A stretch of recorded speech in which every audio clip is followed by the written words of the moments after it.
Ay, magandang araw sa ating lahat mga kaibigan. Muling nagbabalik ang iyong lingkod, Ronde TV mo. Tuloy tayo kagad sa ating topic mga kababayan. Dahil nga sa pagpunta ni dating Senador Manny Pacquiao sa Timor-Leste mga kababayan, nakumpirma na natin na itong si TTG leader Arnie Teves ay nasa Timor-Leste nga ngayon nakatira mga kababayan. Yun ang mga kababayan, itong si TTG leader Arnie Teves, nung nabalitaan na parating nga itong si Manny Pacquiao sa Timor-Leste mga kababayan, dali-daling sumalubong ito sa airport kay dating Senador Manny Pacquiao mga kababayan. Nung una ay pinagtutulakan itong si TTG leader Arnie Teves ng mga security escort nga ni dating Senador Manny Pacquiao mga kababayan, dahil hindi nga kilala ito sa Timor-Leste, hindi katulad dito sa ating bansa na kilalang kilala itong si TTG leader Arnie Teves, kaya pinagtutulakan mga kababayan na parang bata na nanghihingi ng piso-piso mga kababayan dyan sa kalye mga kababayan. Yun ang mga kababayan, ito na mga si Senador Manny Pacquiao, kinumpirma nga na itong si Arnie Teves ay nasa Timor-Leste nga, at nilinaw din ni Senador Manny Pacquiao na hindi si Arnie Teves ang kanyang pakay doon mga kababayan. Si dating Senador Manny Pacquiao ay inimbitahan ng presidente ng Timor-Leste mga kababayan para sa isang event mga kababayan. At yun na nga, parang magmayabang na naman itong si Arnie Teves ay dali-dali ngang sumalubong kay dating Senador Manny Pacquiao mga kababayan. Yun na nga mga kababayan, ano kayang masasabi ni Atty. Topacio mga kababayan na patuloy pa rin na nagsisinungaling? Ikaw Atty. Topacio ka, sinungaling ka talaga. Sabi mo wala sa Timor-Leste.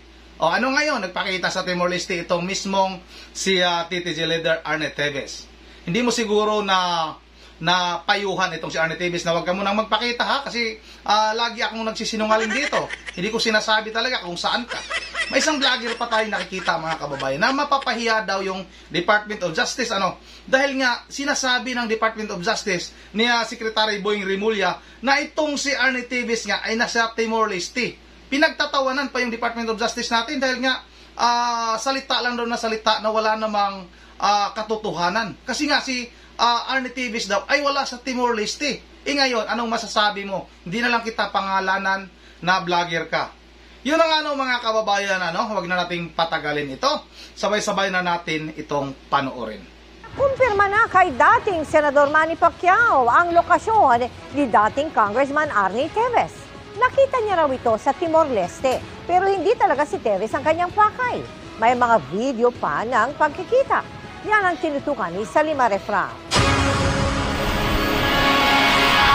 Sa mainit na pagsalubong na ito ng mga Timorese kay dating Senador Manny Pacquiao sa Timor-Leste kahapon, makikitang niyakap siya ng isang lalaking nakaputi na may tila binulong.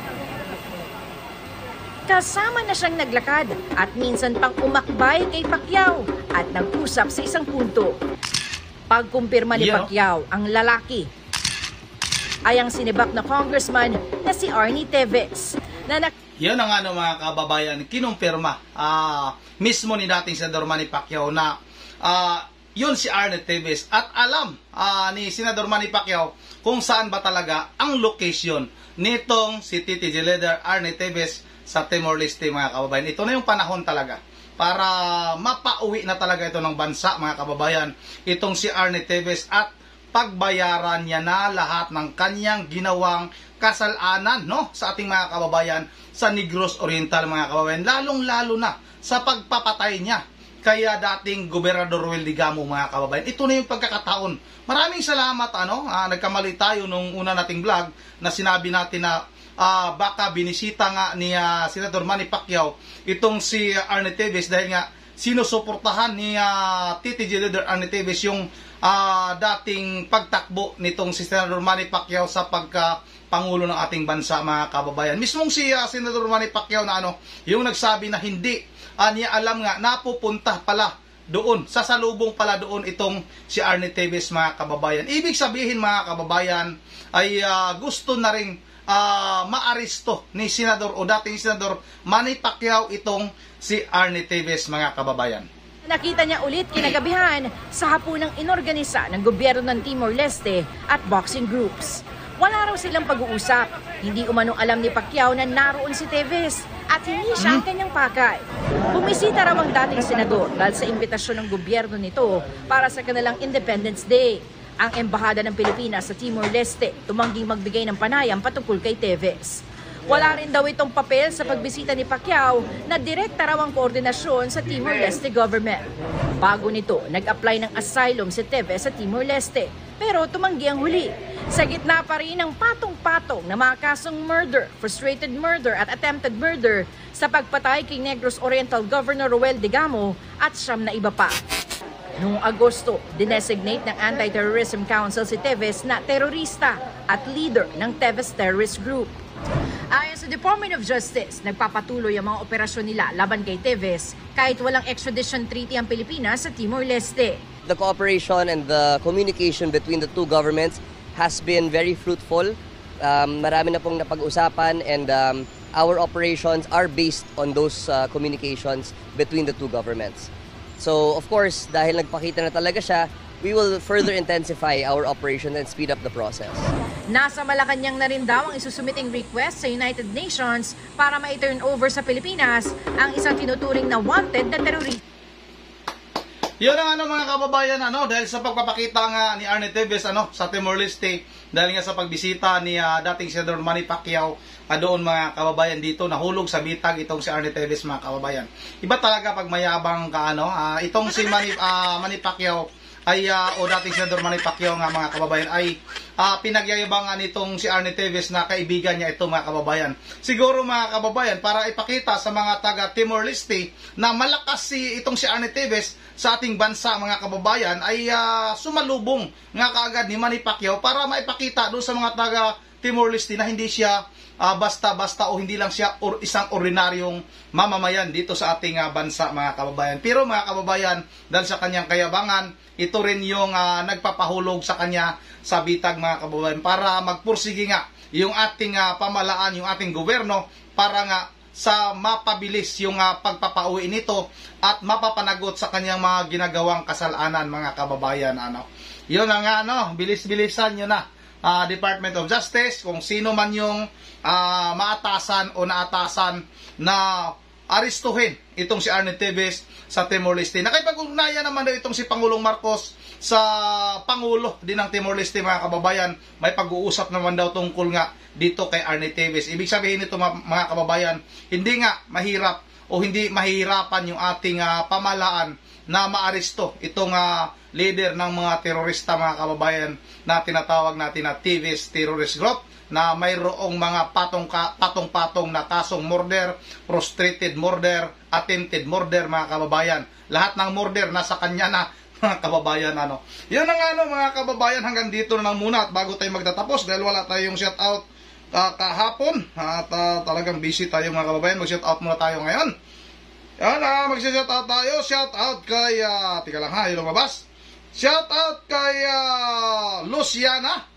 Tagal na sinasabi ni Buying nandoon sa Timor-Leste si Arnie. Yun na nga, matagal lang sinasabi. Pero nga, yung abogado niyang si Atty. Topacio, pinasisinungalingan mga kababayan. Sino kaya ang mapahiya ngayon na dismiss sang kaso ni Arnie sa illegal possession of firearms, explosive? Wala na yun. Kasi hindi naman yun ang malakas na kaso ni Arnie Teves. Hindi yung kaso na yun talaga ang talagang napakabigat. Yung mga murder ang napakabigat na kaso. Shoutout na rin kay Amelita Torion. Alam niya ni Pacquiao, yan, maniwala. Shoutout na rin kay Ramonida. Sir, kahit magkumpare sila o nagtulungan sa eleksyon, kung may kasalanan, yung tao may warrant pa, bakit hindi hulihin? Yun ang pinabulaanan naman ni Senador Manny Pacquiao na alam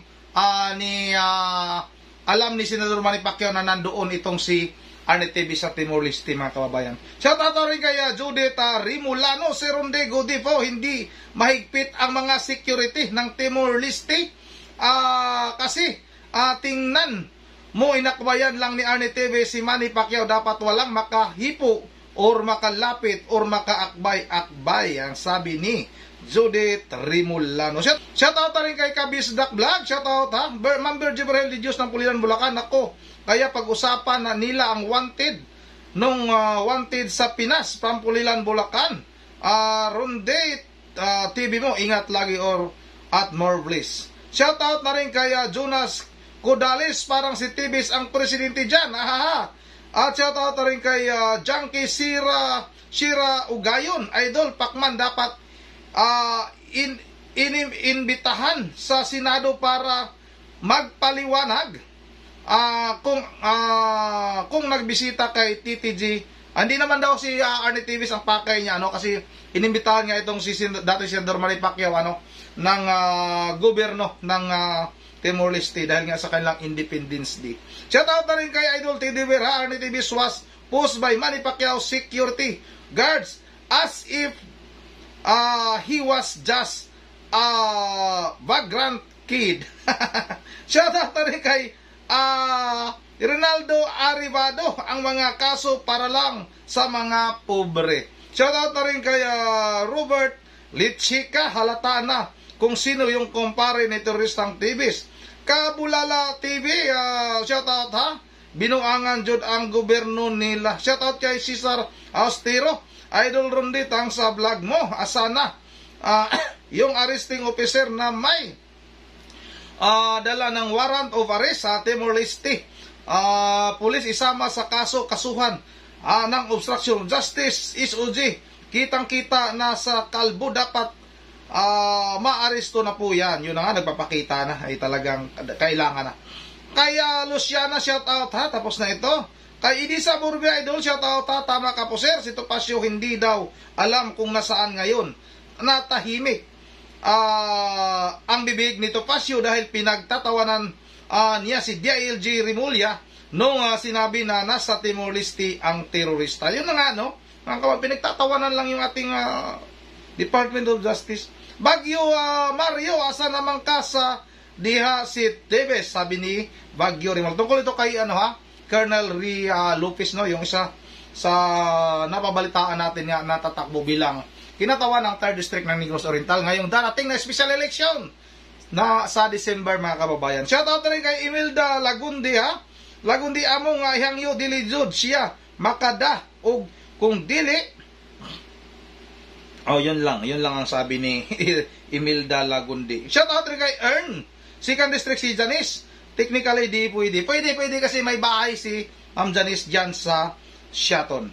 Shout out rin kay Ibi Panyo Chile. Colonel, ngayon ka lang lumitaw, hindi ka mananalo sir. Yun ang mga kababayan. Shout out rin kay Amina Ignacio, Sir Colonel Ray Lopez, please give way muna kay Mayor Janice. Din election 2025 for congressman, ikaw na ang tumakbo bilang congressman, tama. Kasi napakalaki ang posibilidad na kayo ni Mayura ay may pagkatalo kasi mag-aagawan kayo ng votes. Paano yan po, Colonel Lopez? Bibigyan nyo ba ng TVs ng chance na makaupo uli? No, please. Kaya pag-isipang po ninyo, Colonel, at ni Mayura, what will be the best thing to be done. Yun ang mga kababayan, hanggang dito lang muna at medyo mahaba na yung ating shout out at yun na mga kababayan, once again, this is Ronde TV mo, ingat ang lahat. God bless bawat isa sa atin.